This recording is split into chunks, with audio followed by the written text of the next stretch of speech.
स्वागत है आपका हमारे यूट्यूब चैनल में। और अगर चैनल पर नया है तो प्लीज़ करके चैनल को सब्सक्राइब कर लीजिए और इस वीडियो को अंत तक देखिए। तो आज हम बात करेंगे राजा मान सिंह के बारे में।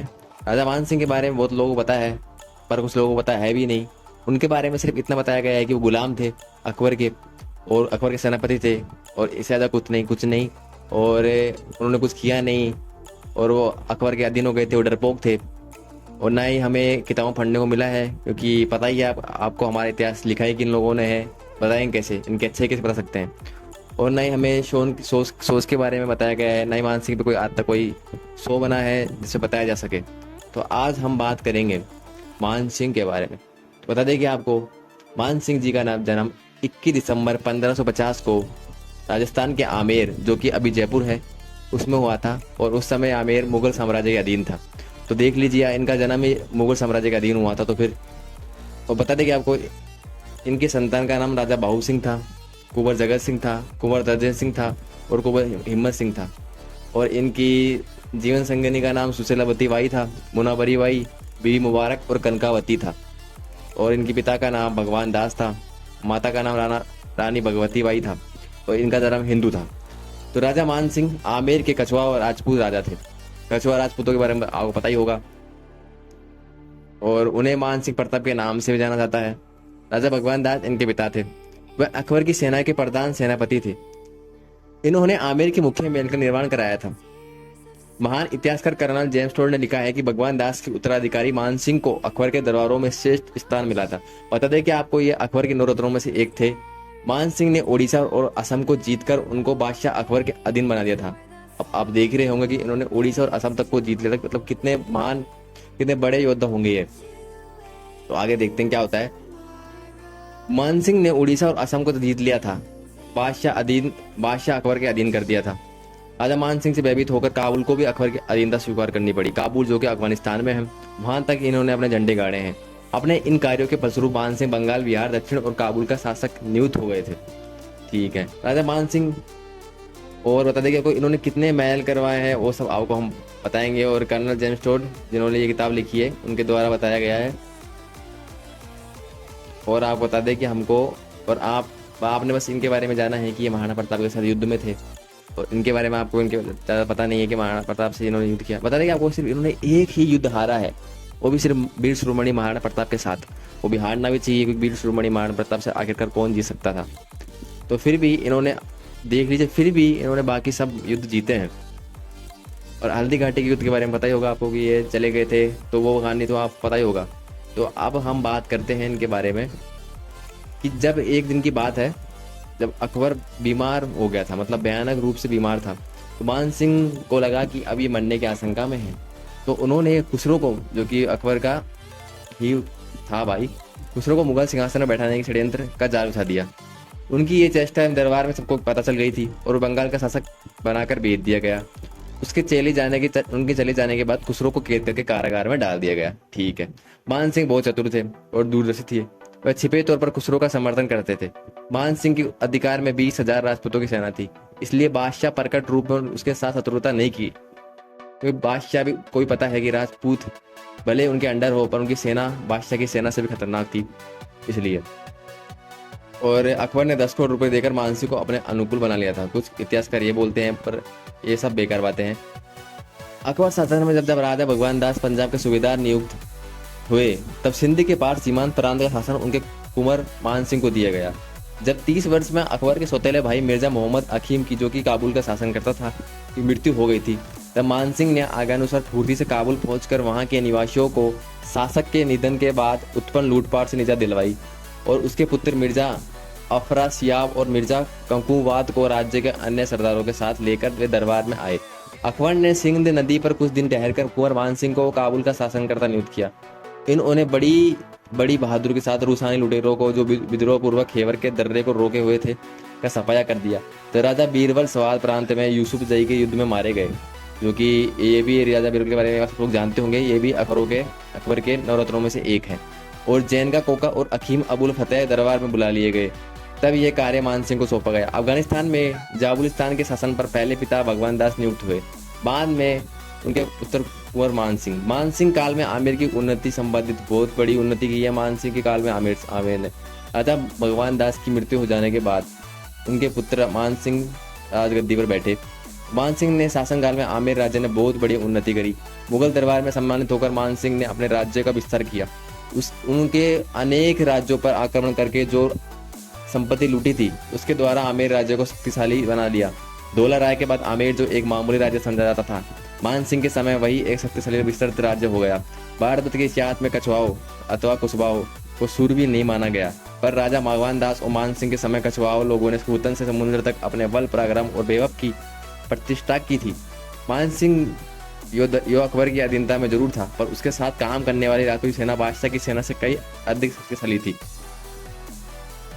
कर्नल जेम्स टॉड ये भी कहते हैं कि कुछ लोग बोलते हैं कि मान सिंह भगवान दास का गोद लिया पुत्र था, पर कुछ लोग बोलते हैं कि नहीं, वो उनके ही पुत्र थे। तो बता दें कि आपको मुगल इतिहास की किताबों से जाहिर होता है कि अकबर के आदेश पर उसके अनुभवी अधिकारी राजा मान सिंह, स्थानीय सूबेदार कुतुबुद्दीन खान और आमेर के राजा भगवान दास ने गोगुंदा और मेवाड़ के जंगलों में महाराणा प्रताप को पकड़ने के लिए बहुत खोजबीन की, पर अंततः असफल रहे। अकबर बड़ा बहुत गुस्सा हुआ, यहाँ तक कि उसने कुतुबुद्दीन खान राजा भगवान दास को रेवड़ी तक बंद कर दी गई। मुस्लिम इतिहासकारों लिखी गई में कि मान सिंह की बंगाल में मृत्यु हुई, परंतु दूसरे इतिहासकारों के विवरण पता चलता है कि मान सिंह उत्तर की तरफ खिलजी बादशाह से युद्ध करने चला गया था। आपको एक बात शायद ही पता होगी कि हिंदू धर्म में मान सिंह जी ने जितना किया है ना, वो किसी ने नहीं किया होगा। तो बता दें कि आपको मान सिंह के कारण ही आज जगन्नाथपुरी का मंदिर मस्जिद होने से बचा है। वही जगन्नाथपुरी का मंदिर जिन्हें आप सब लोग जानते हैं, बहुत फेमस मंदिर है, क्योंकि उड़ीसा में है और भगवान श्री कृष्ण के ही रूप जगन्नाथ का मंदिर है। तो बता दें कि उड़ीसा के पठान सुल्तान ने जगन्नाथपुरी के मंदिर को ध्वस्त करके मस्जिद बनाने का प्रयास किया। जब उसकी सूचना मान सिंह को मिली तब उन्होंने अपने स्पेशल कमांडो उड़ीसा भेजे, लेकिन विशाल सेना के कारण सभी वीर गति को प्राप्त हुए। उसके बाद राजा मान सिंह खुद उड़ीसा गए और पठानों को और उनके सहयोगी हिंदू राजाओं को चलकर रख दिया। बता दें कि आपको देख लो आमेर से उड़ीसा कितनी दूर है। आमेर राजस्थान में पड़ता है, भाई उड़ीसा समुद्र किनारे दक्षिण में है, मैप देख सकते हैं। फिर भी वहां तक राजा मान सिंह पहुंचे। उसके बाद पठान वर्तमान बंगाल की ओर भाग गए। जगन्नाथ मंदिर की रक्षा हिंदू इतिहास का सबसे स्वर्णिम इतिहास है। यह हिंदू के सबसे प्रमुख मंदिरों में से एक है। राजा मान सिंह महान कृष्ण भक्त थे। इन्होंने वृंदावन में 7 मंजिला कृष्णाजी गोविंद देव जी का मंदिर और आमेर में जगत शिरोमणि मंदिर बनवाया। बनारस के घाट, पटना के घाट और हरिद्वार के घाटों का निर्माण आमेर नरेश मान सिंह ने ही करवाया था।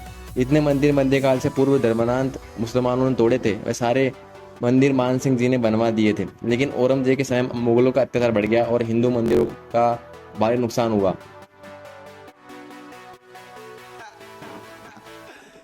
एक ही बहुत ही फेमस वाक्य हुआ कि पता था कि वो मान सिंह अब दिखने में सुंदर नहीं थे, कि उनका रंग गोरा नहीं था, उनका रंग गोरा ना होकर सांवला था। पहली बार अकबर ने उन्हें जब देखा तो शायद मजाक के मूड में पूछा, जब रूप रंग बट रहा था तो आप कहाँ थे? हाजिर जवाब मान सिंह इस टिप्पणी से अविचलित थे।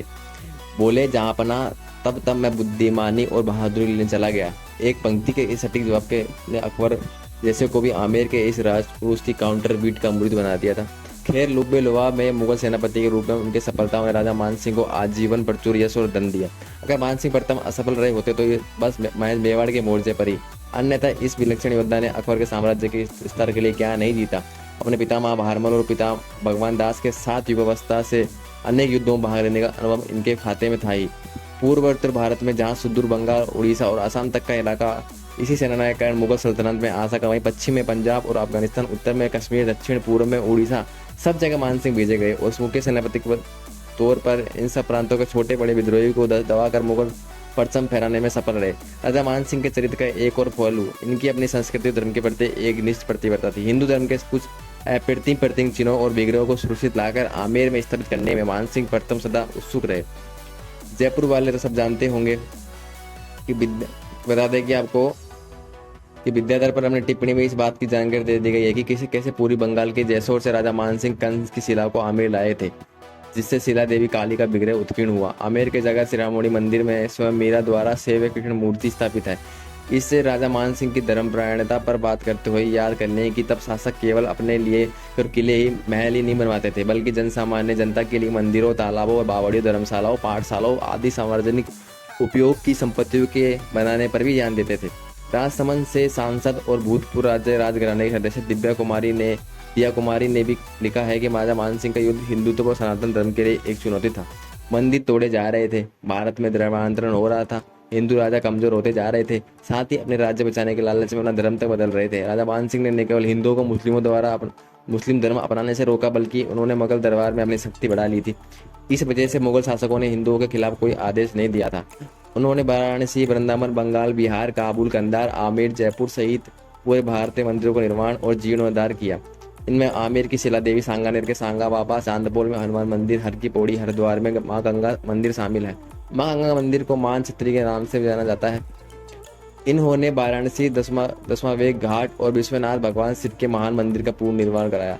जहाँ के मान मंदिर और मान घाट द्वारा दुनिया भर में जाने गए।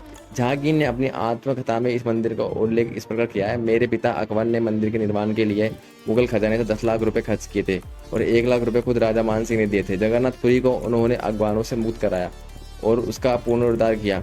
उन्होंने आमेर किले की तर्ज पर दक्षिण बिहार में रोहतास से किला बनवाया। 1590 से 1592 तक ओडिशा में संघर्ष चला। मान सिंह ने खुर्दा के रामचंद्र के आत्मसमरण के बाद उन्होंने जगन्नाथ मंदिर के रखरखाव और अन्य व्यवस्थाओं के लिए अधीक्षक नियुक्त किया। मान सिंह रघुनाथ भट्ट के संपर्क में आए तो उनके आदेश पर वृंदावन में गोविंद देव जी का एक बड़ा मंदिर बनवाया गया। मंदिर का निर्माण 1535 में शुरू हुआ था और 1590 पूरा हुआ। यह 16वीं सदी का सबसे बड़ा मंदिर था। जयपुर शहर की नींव के समय सूर्य महल में आराध्य गोविंद देव जी की स्थापना की गई। हिंदी समीक्षक माधव हाड़ा ने मीरा के जीवन और समाज पर जो जान में पचरंग 16 पहर सारी, इसमें भी राजा मान सिंह का उल्लेख कई जगह आया है। उनके अनुसार आमेर का जगह शिरोमणि मंदिर मान सिंह के पुत्र जगत सिंह की स्मृति में बनाया गया। जगत सिंह की मृत्यु अकबर के चित्तौड़ अभियान में हुई। इस अभियान में भगवान दास और मान सिंह भी शामिल थे। कहते हैं कि मान सिंह इस अभियान के दौरान ही मीरा सेवित प्रतिमा अपने साथ ले गए और उसने अपने पुत्र की स्मृति में बनाए गए मंदिर में इसकी प्रतिष्ठा की। राजा मान सिंह के बारे में इंपीरियल गेजेटर ऑफ इंडिया में लिखा गया है कि भगवान दास दत्तक के पुत्र मान सिंह शाही सेनापतियों में सबसे विशिष्ट थे।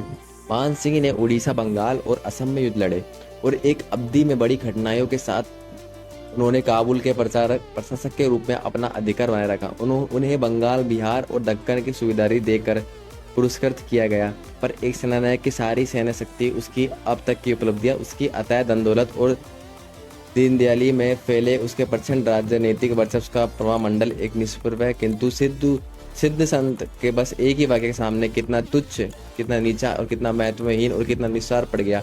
इस बात को स्वागत करने के लिए कुंभन दास और मान सिंह की भेंट की कहानी आपको जरूर सुननी चाहिए। तो कहानी कहती है कि संत कुंभन दास ब्रजवास किया करते थे। संत कवि के रूप में जिनकी ख्याति सुनकर अकबर के सेनानायक भी व्यक्तिभाव से उनकी कुटिया में आ पहुंचे। तब स्नान कर कुंभन दास भीतर आए ही थे और मस्तक पर तिलक लगाने के लिए आसपास कोई दर्पण खोजते थे। न मिलने पर मान सिंह ने अपने में से तिजोरी में से हीरे जवाहरात जड़ा एक अत्यधिक मूल्यवान दर्पण उन्हें भेंट किया, जिसे विनम्रता पूर्वक संत ने अस्वीकार कर लिया, मना कर दिया और पास ही के तालाब में अपना मुंह देखा और अपना चेहरा देखा। बाद में संत के सुमधुर कृष्ण पद सुनकर जब राजा ने स्वर्ण मुद्राओं से भरी एक भारी थैली उनकी नजर की, तब कुंभन दास ने संपदा उन्हें लौटाते हुए हाथ जोड़कर उनसे कहा, इसके एवज क्या मैं राजा साहब से कुछ और मांग सकता हूँ? मान सिंह बोले, आप जो कहेंगे उसकी पालना होगी। संत शिरोमणि, आप कहकर तो देखिए। कुंभन दास ने बदले में सिर्फ एक वाक्य कहा, ठीक है, अगर आप मेरी बात माने तो भविष्य में कृपया फिर यहाँ कभी ना आए। पाठक को ये याद दिलाना जरूरी कहाँ है, अष्टसाप कवियों में अग्रणी है ये वही कुंभन दास है जिन्होंने कहा था, संतन का शीघ्र सुकाम, जाको मुख देखे दुख उपजत आदि। कुछ लोग बोलते हैं कि मान सिंह की मृत्यु बंगाल में हुई थी और कुछ लोग मानते हैं कि खिलजी बादशाह से युद्ध के करने गए थे तो वहां मान सिंह की मृत्यु हुई। बता दें कि मान सिंह की मृत्यु 6 जुलाई 1614 को अचलपुर, जो कि महाराष्ट्र में है, वहां हुई थी। तो धन्यवाद दोस्तों। अगर आपको ये अच्छा लगा हो, मान सिंह के बारे में थोड़ा इतिहास आपने समझा हो, तो प्लीज़ वीडियो को लाइक कीजिए, चैनल को सब्सक्राइब कीजिए और वीडियो को शेयर कीजिए, इससे कि लोगों तक पहुंचे मान सिंह की सच्चाई। और हाँ, मान सिंह ने गलत जरूर किया था कि उन्होंने राजपूतों का साथ न देके मुगलों का साथ दिया था, पर वो शासक बहुत महान थे, इसमें कोई दो राय नहीं थी और उन्होंने हिंदू धर्म के लिए बहुत कुछ किया। धन्यवाद।